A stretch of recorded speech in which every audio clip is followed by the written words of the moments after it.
The Curse of Penanggalan.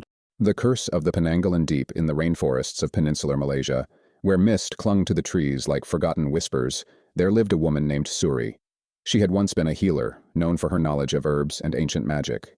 But greed and desperation led her down a dark path, one that cursed her soul forever.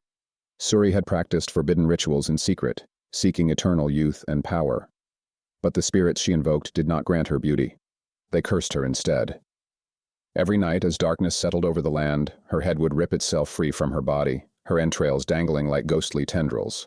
She became a Penanggalan, a creature of nightmares. Under the pale moonlight, she roamed the villages, her glowing red eyes scanning the thatched huts for one thing: pregnant women. The blood of the unborn was her sustenance, her addiction. She could smell the warmth of life from miles away, a scent that sent her heart racing with hunger. One fateful night in the village of Kampung Temenggor, a young woman named Layla was heavy with child. She lay asleep, unaware that outside her window, a head floated, its mouth curled into a wicked grin. Suri had found her prey. With a whisper of wind, she slithered through the cracks of the wooden walls, her entrails trailing behind her like a living serpent.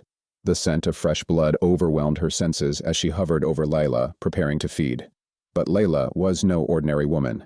She had heard the elders' warnings, and before sleeping, she had placed thorny mengkuang leaves around her window and under her bed. Ancient protection against the Penanggalan. As soon as Suri tried to descend, her delicate entrails snagged on the sharp leaves. She let out a terrible scream as the thorns pierced her flesh, preventing her from escaping. The villagers, hearing the unearthly shrieks, rushed in with torches and chants of old prayers. Suri writhed in agony, trapped by the very magic she had once scorned.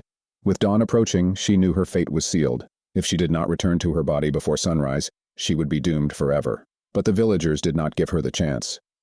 They found her lifeless body hidden in the jungle and burned it, severing her bond to the mortal world. As the first light of dawn broke through the trees, Suri's head gave one last blood-curdling scream before bursting into flames, leaving behind only ashes. From that day on, the village was safe, but the legend of the Penanggalan lived on.